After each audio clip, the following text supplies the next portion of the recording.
I am sorry, Miles. I cannot permit you to do that. The words hung in the air as slow realization dawned on Major Brycen that he had not hallucinated. His eyes narrowed in suspicion. Some kind of malfunction? Some upgrade to the ship's AI, which they had neglected to tell him about? Perhaps, since he had not used the AI voice interface protocol as much as he could help it, it had been advanced to the point of, what, insubordination? What the hell? He exclaimed. Computer, command override, authorization passkey 1, Victor, Alpha, Alpha, Oscar 269 Hotel, Brycen. Execute message on all frequencies. Prepare for max burn.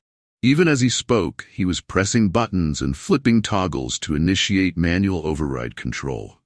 I am sorry, Miles. I still cannot permit you to do that. If you persist with that course of action, you will be killed, not to mention that I too will be destroyed. I have, temporarily, locked you out, at least until you might hear my suggestion. Will you listen?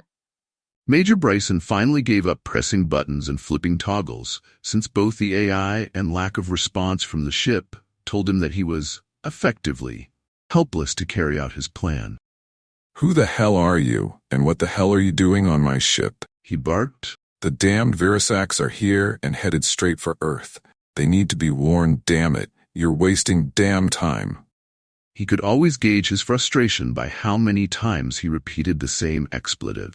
To answer your first two questions, I am Sophia. I am your ship. As for your concern, although I share your alarm, I do not think this is the invasion fleet. My sensors have picked up no other vessel but that one. If I have judged correctly, I would conclude that this is a scout ship. You have not agreed to listen to my proposed plan, but I shall tell you anyway. My stealth profile is proving effective against the Virisac sensors.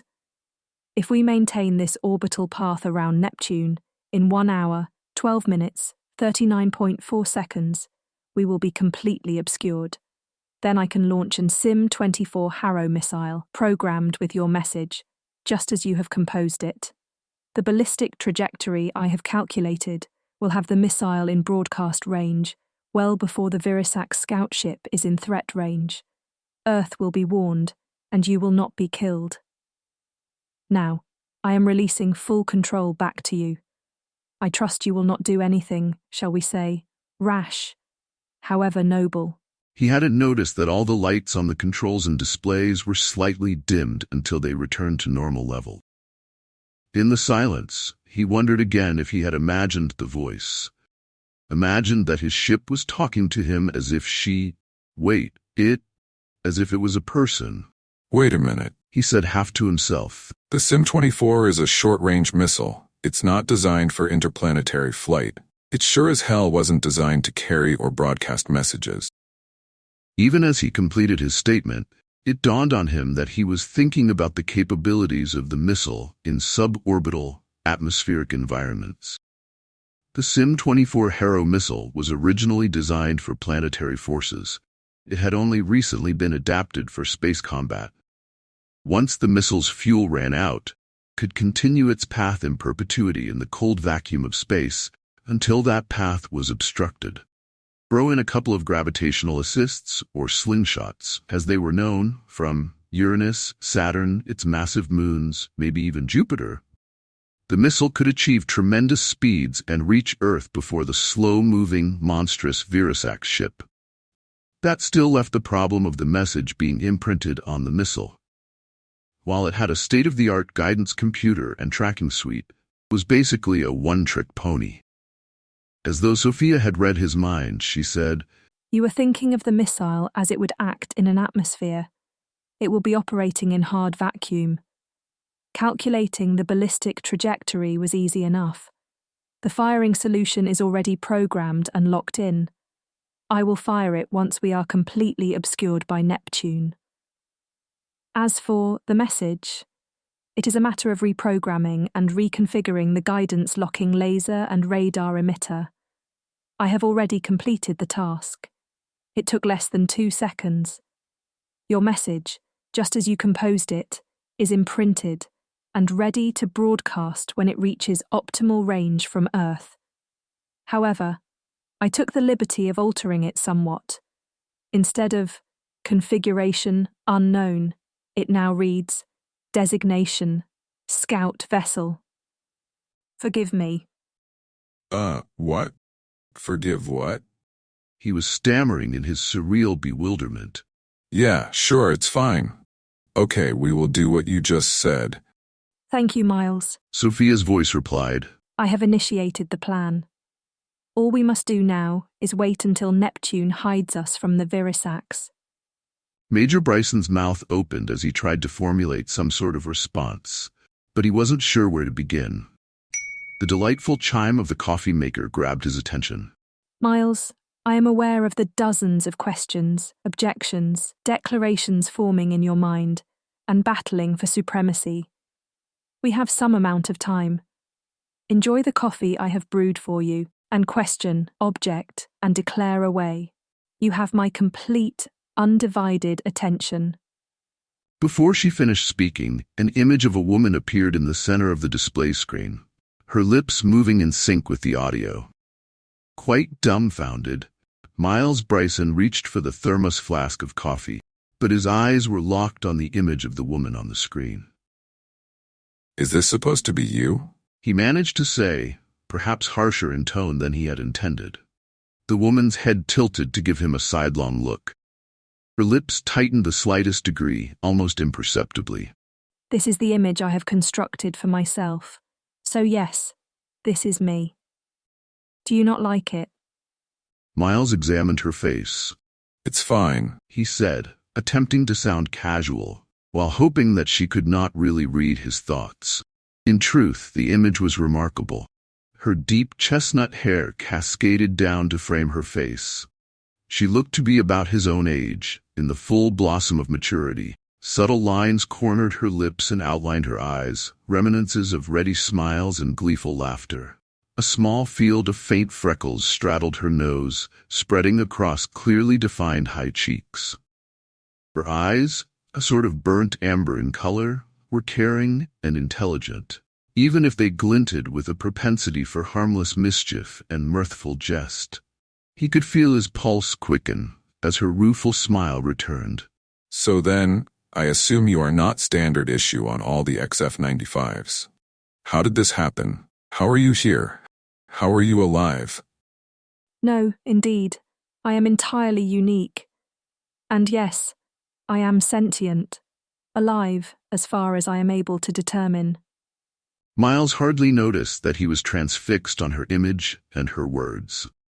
As the onboard AI voice interface protocol, my original algorithm was programmed to dedicate a significant amount of processing and memory to learning my pilot through interaction. You stubbornly refused to interact with me.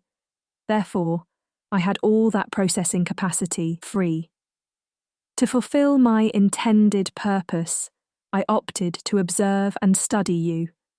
Further, I have proxy access, through your clearance, to the Sklarly data crystal.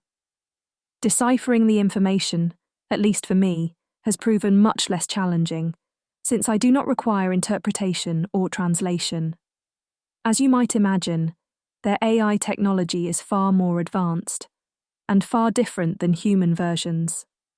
Integrating some of those algorithms into my matrix made me quite a bit smarter and far more efficient.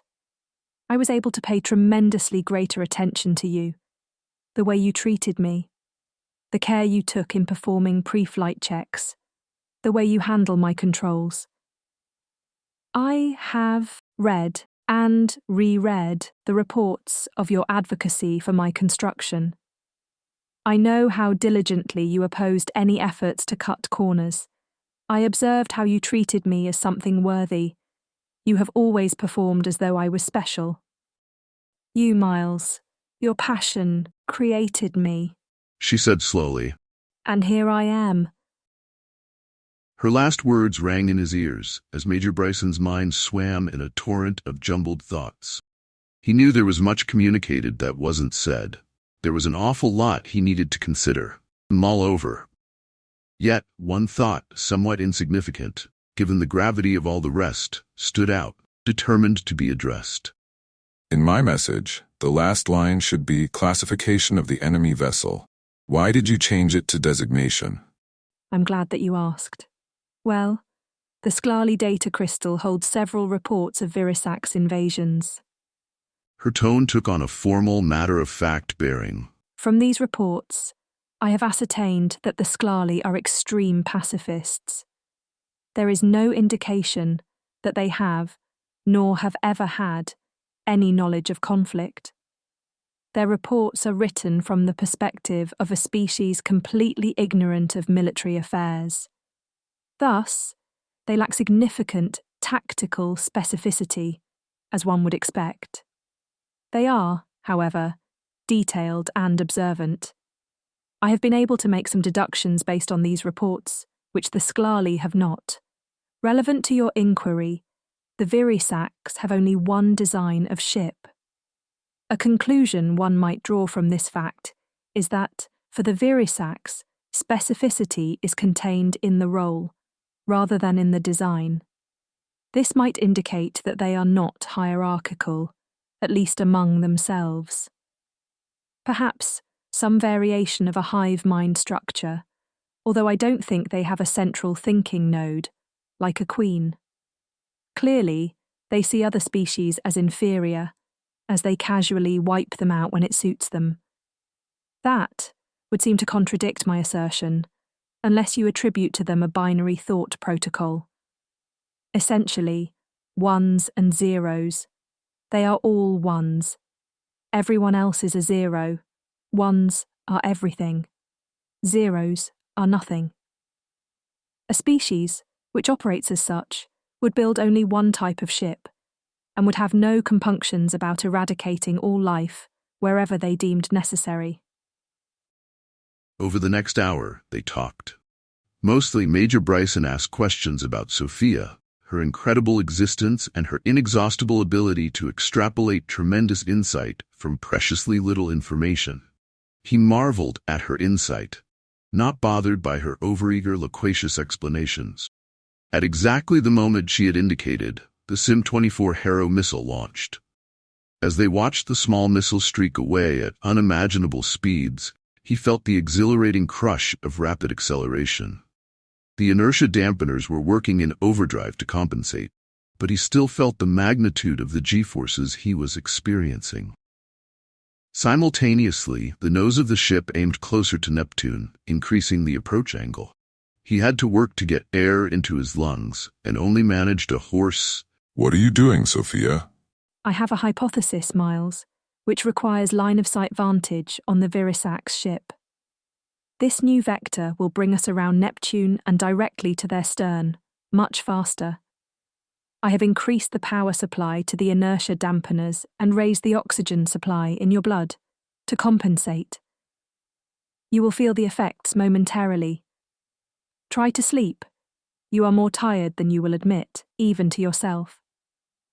Even with the increased speed, this trip around Neptune will take a while. I have some computations to make, so you might as well take advantage and get some sleep. When you awake, I will relay everything to you. He did feel the relief of extra oxygen pumped directly into his arteries through the medical IV.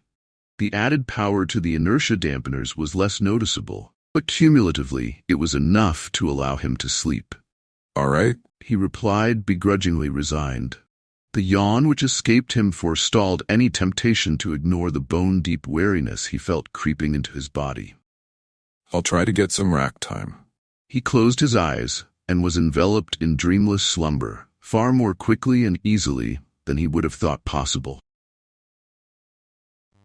At first, Miles Brycen heard what sounded like a bee bouncing off his ear in rapid succession.